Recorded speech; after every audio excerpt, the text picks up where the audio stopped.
I have been meaning to speak with you. I still can't believe we escaped the Ashwinders. You may not realize it, but you are the talk of the school since you saved me that day. I wonder how everyone knows about it. I told my mother in the hope that she would be more forgiving of what I have been up to if it came from me.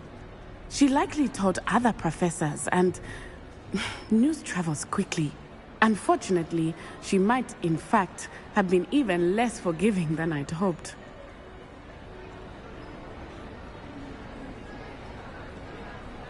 If she knew more about what you've done, I suspect she'd be proud.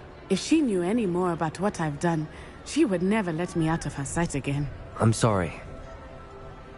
Has Officer Singer done anything with the evidence we provided? She has not. Harlow is as strong as ever.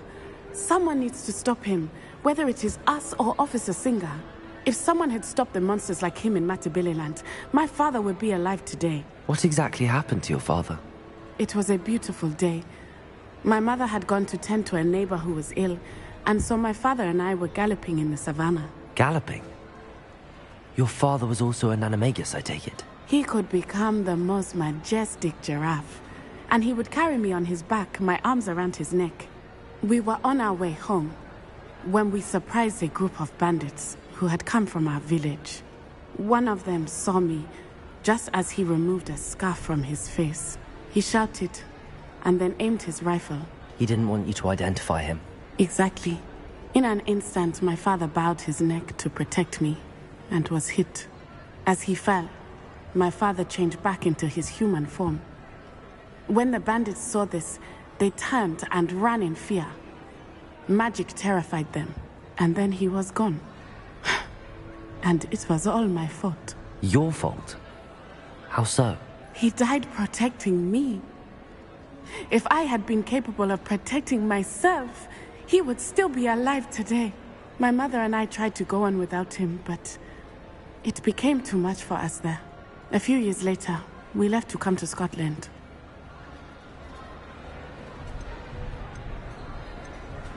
Do you think your father would approve of the things we've been doing?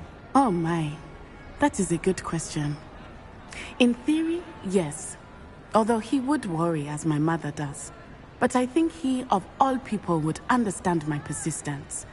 My father never shied away from a fight for good, no matter how ruthless the foe. And I think he would have enjoyed knowing that I had a compatriot like you. I'm sorry, Natty. I can't imagine what you've been through. Your father sounds exceptional. He was. Truly extraordinary. And thank you for your kind words. We all have our burdens. My father had a saying about that. Yes, I remember. Rain does not fall on one roof alone. Exactly. Soon you and I will put an end to the Ashwinders, beginning with Harlow. And once he is gone, we will turn our attention to Rookwood. We are making progress, and we will succeed. Thank you again for saving me. You deserve all of the praise you have received.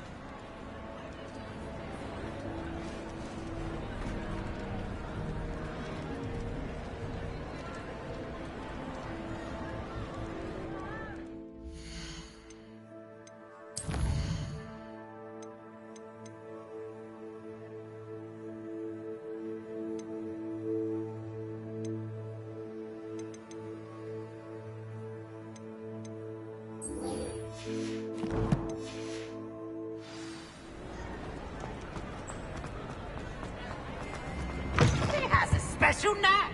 It's tormenting Professor Black!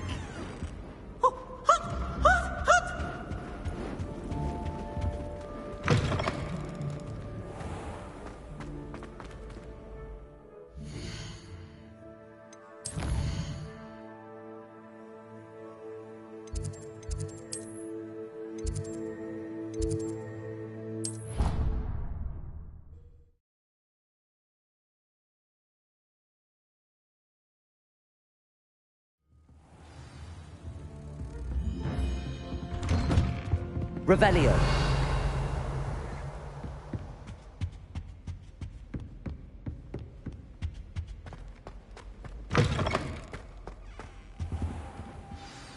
Professor Fig, the Keepers have shown me where the next trial is.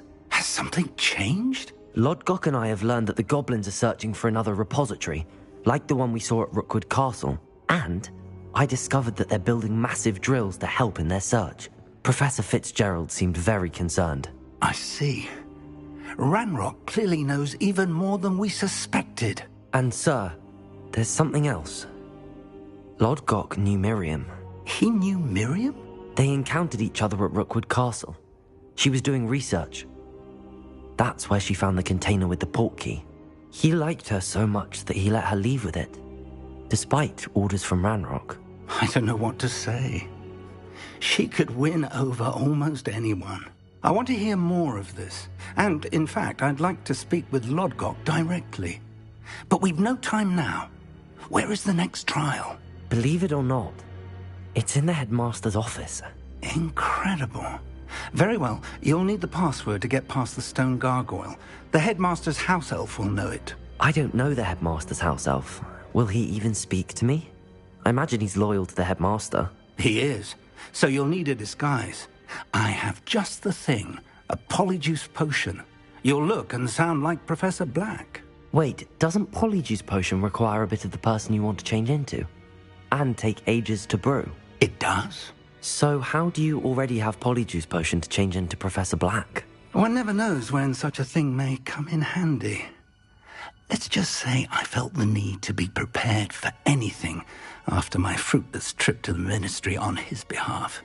Now, time is of the essence. Drink up and I shall explain more.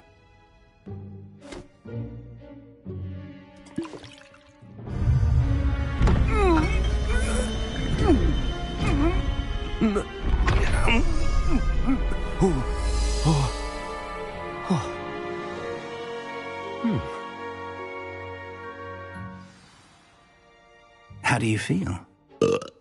Incredible. I won't forget that taste anytime soon. How do I sound? Convincing.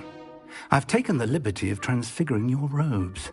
As we discussed, you'll need the password from Scrope, who could be anywhere in the castle. You might look for Professor Kagawa. She's taken to badgering the poor elf about Quidditch in the hopes that he can convince Black to change his mind. Thus far, unsuccessfully. I see. But what if Professor Black sees me? Leave him to me. I shall tell him where to meet a liaison from the Ministry in Hogsmeade. That should give you plenty of time. Thank you, Professor.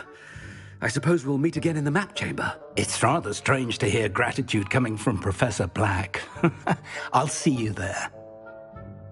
Now to find the headmaster's house elf.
Do you have a moment, Professor? Professor, I was hoping to catch you.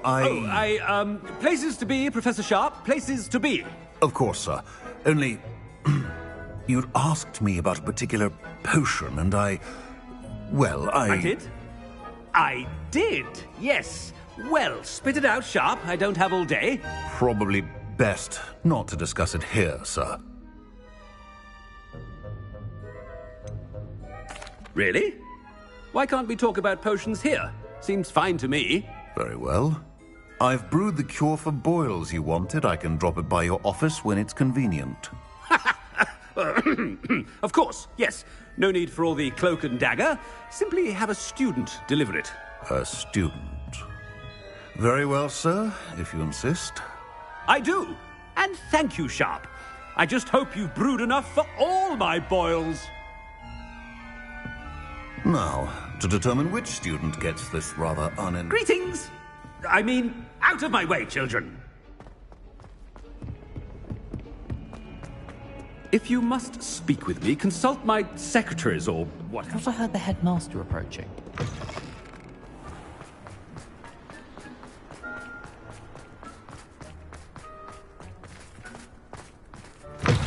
Chewing with your mouth open? Where are your manners? Headmaster? Here, what could he want? Mr. Gaunt, where do you think you're going? I beg your pardon, sir. I'm simply on my way outside. Taking the day off, eh? Typical student, wasting the hours away. I have to write 20 inches on Dittany and its uses. Was heading to the greenhouse. Ah, yes! Mixed with bubo tuber pus makes a fine mustache paste. Yes, mustache paste. I find. Are you feeling all right, sir? You don't seem yourself. I assure you I am quite healthy, Gaunt. If I need a medical diagnosis, I shall head to St. Mungo's. Has anyone... Something is very wrong with Professor, a word? Professor Black, again, it is not too late to reconsider your decision regarding Quidditch. We could still have trials and a somewhat shortened season. It would be better than none at all. But the injury, Madam Kogawa. Professor, more than one student has taken a bludger to the head on our pitch. I dare say it knocked some sense into them. And they are fine now. The fact that it happened to be a pureblood, well, that's no reason to... What nonsense! That you would trivialize the health of a student over a silly game. A silly game? You are quite impossible sometimes. Sir, I've a good mind to write to the Department of Magical Games and Sports at the Ministry about you. Good idea. I can even provide the parchment should you need it. Now, where is my elf? Parchment? Very well, I will, and with pleasure. And I spotted Scrope in the Great Hall. Seems to be avoiding me. I wonder why. Good day, Madam Kogawa. What did we do to deserve him as a headmaster? When I witnessed what passes for magic in these halls, I simply mourn for the future of the wizarding world.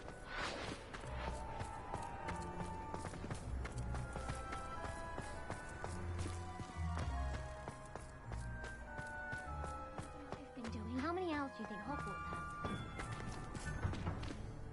Miss Broom, a word. Oh, Professor, this is an interesting surprise.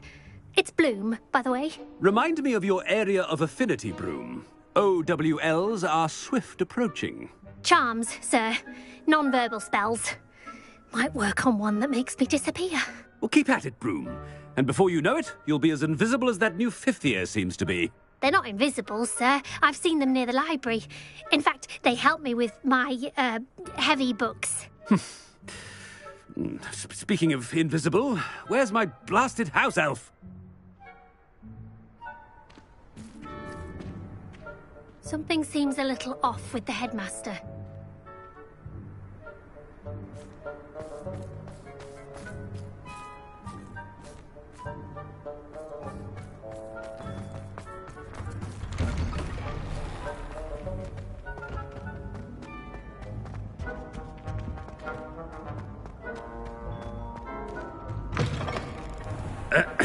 I wonder almost daily why I accepted this appointment from the Ministry. Professor, I need to speak to you. Hello, Professor Black. Ah, Professor Weasley. How delightful to see you. Sir? Since I have you here, I wonder if I might, speak with you about Professor Fig. Oh, very well. I've decided to give him a bit more, leeway with his time. Leeway, Professor? Are you sure that's wise? I confess I do worry for his students. He's rarely here as it is.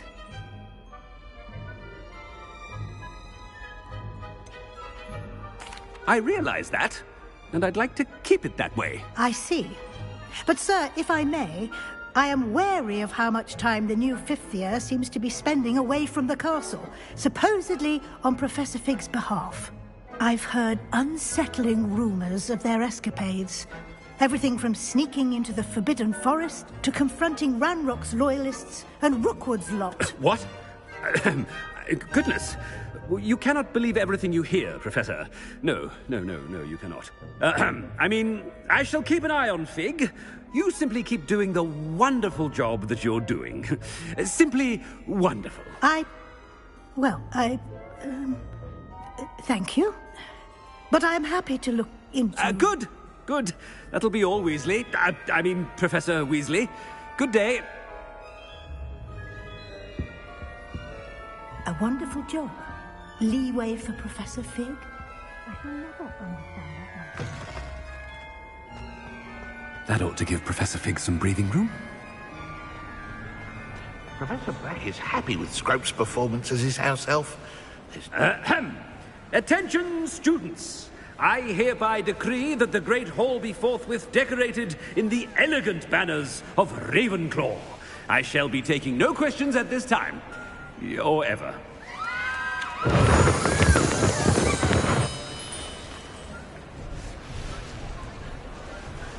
Scrope!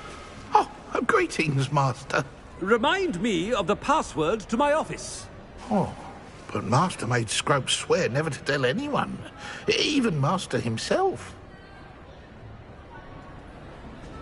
How dare you question me?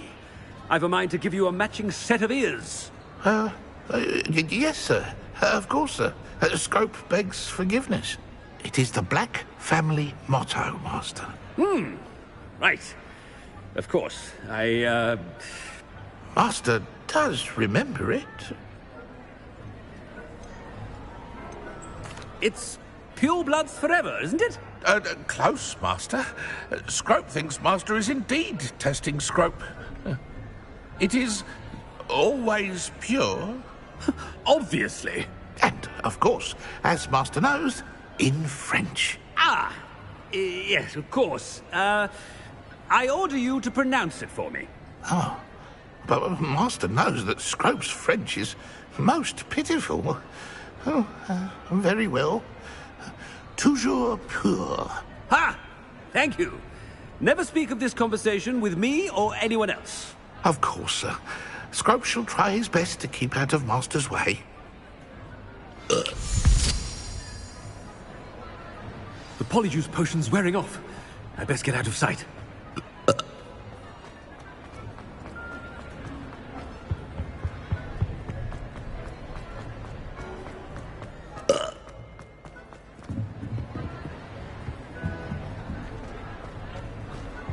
Made it just in time.